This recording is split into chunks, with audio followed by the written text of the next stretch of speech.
Hello and good afternoon, Zoe. Welcome to 5 Habits of, and welcome to everyone that is watching along as well. Today, we are having a brilliant conversation with the wonderful Zoe Britton on 5 habits of leaders that use social media to grow their business. Zoe, how are you doing today? I'm really good, thank you. And thank you for inviting me to come on. I'm really good. No, you're more than welcome. You're more than welcome. And for those of you people who haven't met Zoe before, Zoe is co-founder of the Arakan Group. They do operations management, but most importantly, the bit that Zoe looks after is social media provision for their customers and for people that want that service. So, Zoe, today we are going to be talking about the 5 habits of people that use social media to grow their business. Yep. Where do we start? What's habit number 1? Well, I think regardless of where you are organically within your business, even if you've just started fresh out of the doors type of thing, or you're a couple of years in, I'm always surprised to hear from co-founders or directors that they don't have a social media presence. So I wanted to take it right back to the initial thought of, I want to be on social media, where do I go? And most people will disregard LinkedIn. And I know LinkedIn is still a massively underrated platform for businesses. Like, oh, I just thought it was a place where, you put your CV and you could find a job. And it's like, no, and there is still that attitude and culture towards LinkedIn. So the first thing that I would suggest is pick a platform where your customers are. Predominantly, that is going to be LinkedIn, let's face it, but not always. I have clients that I work with who are in car sales locally. So they're not probably going to hang out on LinkedIn. They're most likely to be on Facebook and Instagram. But I'd really take the time to understand where your audience is and do a bit of a deep dive on that. Where do they hang out? Not the local Wetherspoons. Is it LinkedIn? Is it Facebook? Is it Instagram? Yeah. No, because it will matter, won't it? So if you're a commercial gardening operation, you're going to want to be on LinkedIn. Whereas if your aim is actually people's homes, you may want to be on Instagram. Exactly. That definition, isn't it? It's picking the one that actually where your customer's going to be. Same service, different platform. Yeah, different platform, absolutely. But we know that LinkedIn is obviously B2B, but it is also B2C, because after all, we're all humans, most of us, and we're all customers. Yeah. Aren't we? So, really think about that. But yeah, taking the time to really understand. And some of the bad advice that I do see is scattergunning, or just scattergun all the social media platforms. That's what they're for. Don't do that, and also don't disregard other platforms such as TikTok. TikTok is such a massive platform that's forever evolving and has gone from being the dancey, pointy, lip syncy platform to now an educational platform that is up there with Google and YouTube. Yeah. In terms of content and searching. So just take the time to understand where your ideal clients are and what platforms they're on. That's my first tip. Nice. Perfect. Number 1. Number 1. Platform. Number 2, what are we going for? So we're going for know the purpose. Okay. So what I mean by that is, why do you want to be on TikTok? Why do you want to be on LinkedIn?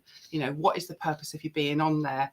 Do you want to, obviously the ultimate target is to get more clients and more visibility and more customers, and you're building brand awareness. You want to drive traffic to your website, generate leads, but having a clear purpose and a defined drive of why you want to be there.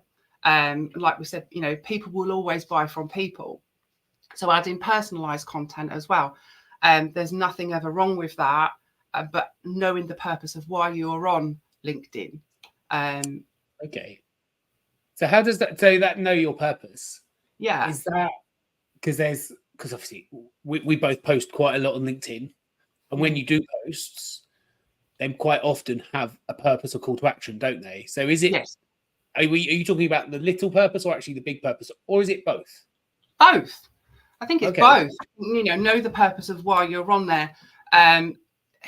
Nobody likes to be constantly pitched to and sold to, but ultimately, you need to be telling people who you are and what you do. However you do that, LinkedIn has such and all the other platforms do as well, with videos, reels, carousels, all the different types of content that we can post on there.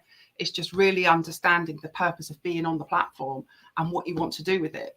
Okay, nice. Love it. Love it. I like it. Pick a platform. Pick a Know its platform, purpose. know the purpose. Use the next step, slide straight into use the platform. Yes. Use the platform. I can't tell you the amount of people I see on LinkedIn who don't use the platform. Mm. You know, they post content, they don't reply to any of the comments, they don't drive conversation. What is the point? And it goes back again to the purpose as well, doesn't it, with that one? You know, understand the platform you're on, whether that is TikTok, whether that is Facebook or Instagram, LinkedIn, X. You know, don't ignore X. Not my favorite platform personally, but use the platform. And if you can't use the platform, I'm included in that, there are some brilliant trainers out there who will help you and support you to make your experience better on socials. And regardless of whether, like I said at the start, whether you're a startup or whether you're 3 or 4 or 5 years down the line, there's nothing wrong in saying, actually, I'm on LinkedIn, but I don't know what I'm doing. Can you help me? Yeah. And there are some fantastic people out there who will help you. Absolutely. And I think that knowing how to use the platform is huge, because and you can do it all for free. If you wanted to never spend a penny learning how to do it, you can get it for free. There's enough brilliant stuff out there. Yeah. But there's also some great people like yourself who will support you, because some people, I'm a raving dyslexic, so actually me creating content can be a bit exciting sometimes. So I write things, post it, and someone goes, Mike, did you really mean to say that? And I'd be like, no. So they're no. But that also drives your personality more, you know, it has that individualism to your post and makes people understand a little bit more about who you are. And, you know, people then realize we are all humans, you know, we do ums and ahs and bumbles and, you know, typos. I know there's a lot of people out there who will call out typos, and I find that in really bad form. Because like you just explained, you know, you might not have realized, and someone puts it, well, actually, can be a bit, and actually turns you off of that, doing business with that person. And I have got some very good friends that WhatsApp me in the background, so they're very kind. Voice notes. I'm a big fan of WhatsApp voice notes. And so you use the platform and take the time to really understand the platforms that you're on and work them well. Yeah, absolutely. And you know, there's more to use. That, like, there's more than just posting, isn't there? There's like we're live at the moment. Is that which elements are you using as well? Because there's more than just, like, say, post. You can commenting and engaging with people. Yeah, so I get so much out of posting personal content. As you know, people say to me, "Oh my god, I love it when I see you dressed as a pirate," and you know I was going to mention that. But I try not to do it too much, because it's something we as a family do. And it's something fun and as a hobby outside of the business that we do together. But when I do post about that, or, you know, we don't have any pets. So if I post about food or being at the sea or anything that's personal to me, that's relatable. Absolutely. And you know, they're the highest ones. When my once a year in my trunks, where I swim when it's a bit cold, I always forget how hard that is, but then someone goes, Mike, you should really tell people about that. And I do. Yeah. And those are the ones that actually get the most eyes on the business and the offer. So it's not being scared of that personal stuff as well, is that when you're using it. And it's just finding that balance. So it's not the Facebook, oh, today I had a baguette for lunch. It's not that. But it's also obviously being 100% sure that you're comfortable sharing whatever it is, whatever you want to share. But people will always be relatable. You know, I get a lot of people who tell me I'm mad because I enjoy plunging, outdoor swimming, cold water therapy and all that. And they're like, Zoe, you're bonkers. And with my running as well. And I'm like, yeah, but I do me and you do you. And that's that. And Cool. Okay. So talk about using the platform, and we've spoken a bit about showing the personal side of us. What's the fourth thing that we're going to talk about today? So I would say show your expertise. And what I mean by that is showcase your knowledge and build trust with your audience. Whatever you're an expert in, And some people will say, well, you're an expert until the next person comes along. But I'm a big fan of saying, stay in your own lane. Stay in your own lane and do your own thing. And I regularly practice what I preach as well. So I would say, show your expertise and demonstrate through real life examples. You've got case studies, stories where you've worked with a client recently. And sometimes I do it, and I don't sort of say who our clients are, but I'll say recently worked with a client and they came to us with this, and this was the outcome. And so you don't have to be specific on, actually saying who your clients are, but showcase your expertise, share your success stories, but also you can share your failure stories as well. And don't be afraid to share that. It's not a bad thing. But by regular sharing content that does highlight your successes, then emphasizes your experience and your expertise. And most people don't realize I've been in social media for over 12 years. And before that, I was a PA on construction and civil engineering sites. So, that's my background. So, that people often don't regard the experience and the expertise and the knowledge that we have and that we bring to businesses. Yeah, absolutely. And it's sharing the stories of our client success. Because again, those are the ones that get people to come and say, hey, I've got this problem and I know you've done this before. Will you help me? Yeah. Yeah. And I saw a quote a while back and somebody said something like, friends will never refer you, but clients will. And I found that really valuable. And I was like, yeah, relatable. And I was like, do you know what? But actually what you find is connections. So you could put friends as the definitive of connections. But the way that I work is that my connections recommend me. But if I can't do what someone's asking for, I've got a connection of a network of connections of people who can do it. And I have no problem in saying, do you know what? Actually, that's not something that I do, but I know someone who does. So it's having, that expertise and that experience around you as well to build those relationships using social media. Yeah, absolutely. I get it quite a lot where clients will say, oh, yesterday I had a client who DM'd me and he said, oh, I don't suppose you know someone who does mortgages. And I said, yeah, actually I do. And without that, I was like, boom, here you go, no problem. Somebody on LinkedIn who I know. Yeah, brilliant. It is. And it makes those circles smaller. And actually, we've had a couple of people drop us a couple of comments as well. Claudia said that she chose this as her main platform, LinkedIn, and it couldn't have been better. And she just wished she'd started sooner. And this is what this is about, isn't it? Today is about getting people just to get going. Yeah, just get started and get going. We all mess up along the way. No one's perfect. And I haven't met anybody who is perfect. And the posts that you think will bomb do really well, and just gotta go for it. It's the accident, not the accidental, the last minute post where you thought you had something that you throw together in 2 minutes and you put on, and it's the best performing post for like a month, and you're like, not really sure. The one I spent a whole week thinking about, like, put up yesterday, which is completely bombed. I don't get it. And then the one I threw together this morning in 5 minutes, it's taken off. And sometimes you just got to put them up and accept what comes as well. Yeah. Because also, it can be weeks later and somebody will comment on a post and you're like, oh my God, that was ages ago.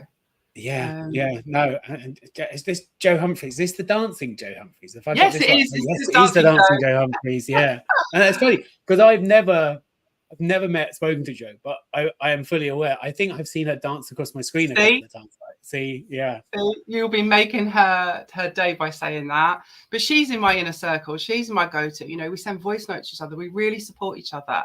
And for me, that's so important, within businesses to have those go-to people who we talk about all kinds of different things, business gripes, whether we've had a good day, whether we've had a bad day, and just having that support. And, Joe's working with me at the moment with a client that we're doing some marketing for. So it's just having those people in your inner circle who you can rely on and they can deliver the goods as well. So, yeah. Absolutely, absolutely. There's a couple more comments come on, but I'm going to save those because I think they sort of come in after the next point because we're at point number 4. So what is point number 5? What is habit number 5 that we should be thinking Number about? 5 is know your purpose and goals. Yes. Just like any business, the strategy, you need to have clear goals of what your social media, what you want your social media to do and how it's going to help you to stay focused and measure your success. You know, without specific goals, it's difficult to assess whether your efforts are paying off. And then you can identify the areas for improvement. But it's also about stepping out of your comfort zone. And you and I can relate to this one, where going, do you know what? I'm going to do a video. I'm going to do a video and I'm going to post it and see what happens. And just, you know, making that extra effort with the social media that you're on, and being brave enough to dabble in the different elements of the platform. So yeah, knowing your purpose and your goals, and setting achievable goals as well. You know, whether it is, you know, I'm going to spend 10 minutes each day engaging, commenting on my feed and changing my feed, and I'm going to dedicate the time to improve my socials and improve my network and improve my connection. So yeah, really understanding what the purpose and the goal is.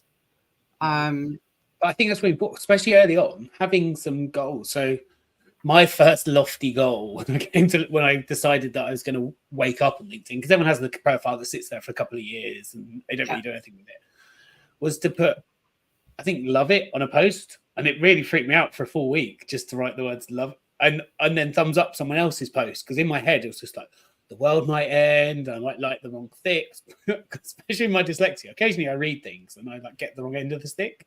So I have to be really careful with comments. Because I like write stuff and someone's gone, what are you writing? I'm like, but again, it's just like 5 posts can be enough to start building up momentum.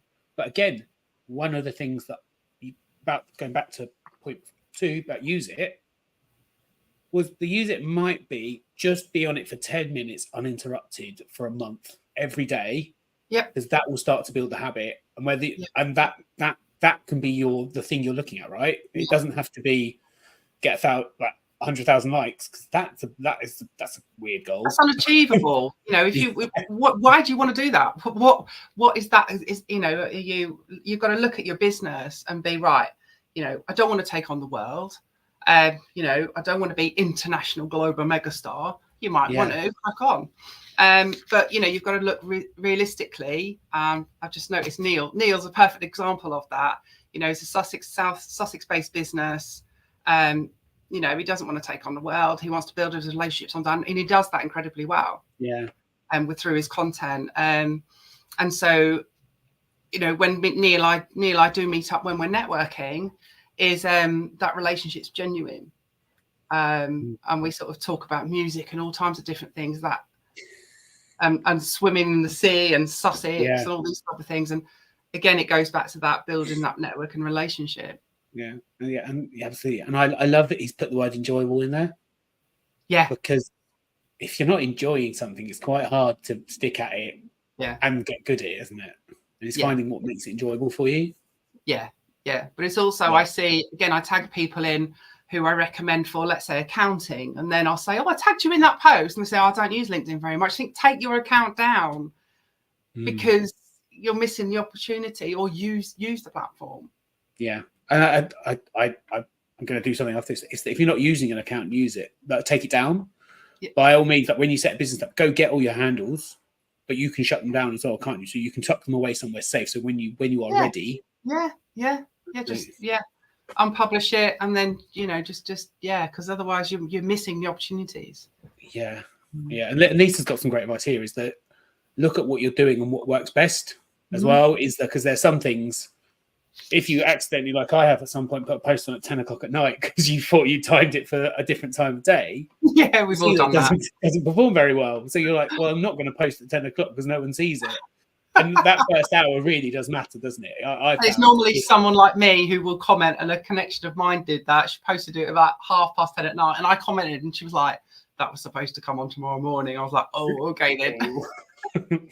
But it does matter, though, doesn't it? So actually, some things like the using it is actually refining the use. Like, just get comfortable to start off with, I'd say. But this is quite a high bit of text. just get used to it, and then start to refine it and go, right, what is working, what times. And there's lots of people posting great content out there about when you can do that. And there's yourself as well who can absolutely manage it for you. So you weren't prepared for this question. So what sort of services do you offer for people? So you tiny couple of minutes. So how do you help? How do you actually currently support customers, like people with? So with the social media marketing side, Yeah.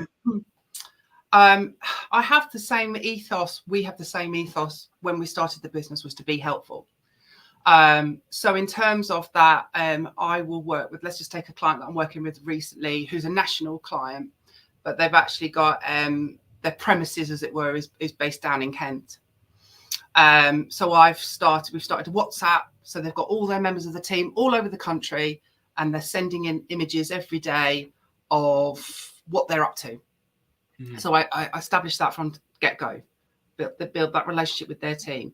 I then do a monthly site visit. So I create the content for them. I actually go into their workplace, and I bring to the table with my expertise and my background as being a PA and a secretary, was I very much want to be in their pocket. I want to know what they're up to, where they're networking, who they know, what they do, what they get up to out of the business, what makes them tick. I'm also working with the same client, and we're building an email campaign for them. And they've been in business about 6 or 7 years, and they have no social media and no marketing. And it's a dream, because they've all bought into the process of wanting to do this and do it right. And so that's just one element that I help them with, and it is about being helpful. And then, I'll also work with local clients, and I will do their social media. So I do their Instagram, and we do a little bit of TikTok. And that's more about their vehicles that they're selling. So we have a whole array of clients that we work with social media. And it is embracing the social media platforms and understanding them and creating the content. But we have the same ethos with the operational management. We work with the client to give them what they want, rather than just a done for kind of off the page kind of, oh, well, this is what we do and that's that. Same, I've got clients who I do blogs and articles for. So there's the whole range of marketing that we do in the social media.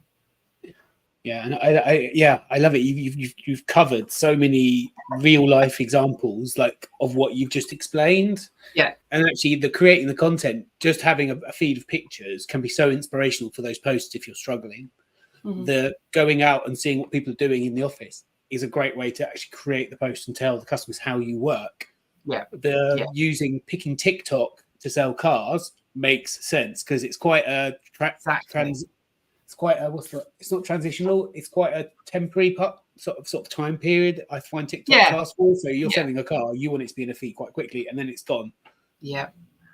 Actually, you've covered creating the content, finding the stories, having the right platform. But it's also making sure that you understand your client's expectations. I see it all the time, where people will say, or business owners will say, oh, well, and I'll say to them, when was the last time you saw your social media marketing manager? And they'll go, oh, probably once every 6 months. And I'm like, no, that's not the way that I work. I can't work like that. It has to be a two-way relationship. You have to get the best out of me, and I have to get the best out of you. Build that relationship and that trust, because otherwise it goes stagnant.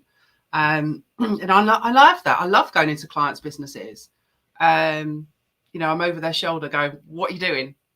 Especially if it's a repair garage, which one of them is. I'm over their shoulder, and they're telling me, and they're like, oh, I'm doing this, and I'm recording videos, and I'm in the thick of it, and that's what I enjoy doing. It's fun. Awesome. Okay, we've got through our 5. Okay. So I'm going to ask you to recap them. So number 1 is number 1 is pick a platform where your customers are, where they hang out, not Wetherspoons. Yes. Number 2 is know the purpose.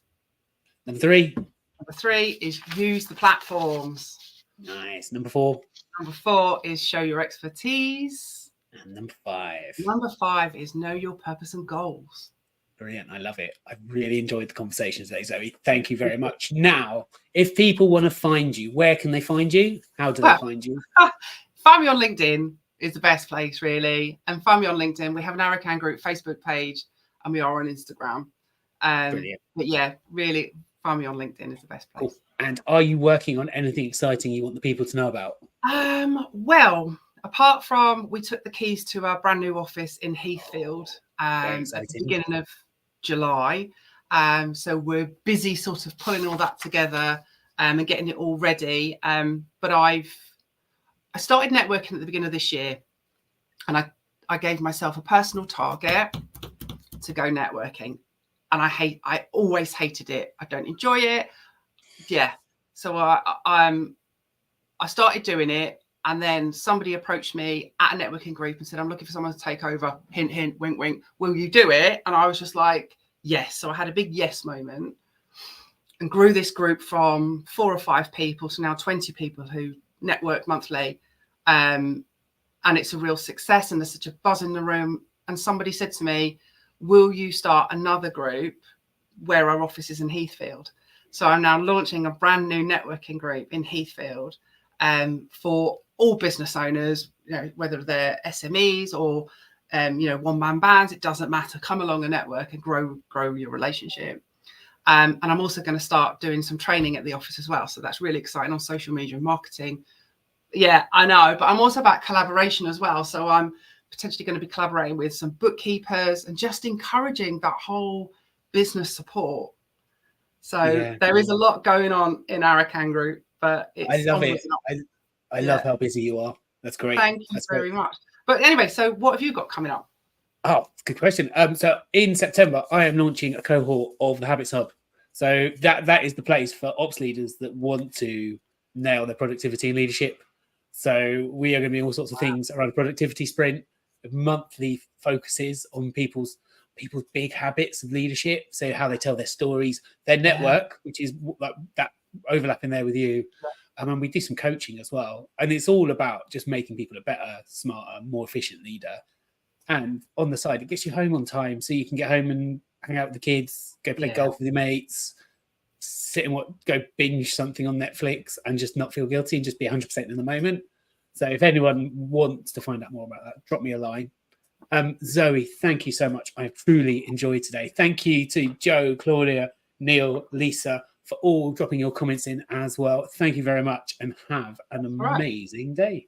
I will do. Thank you.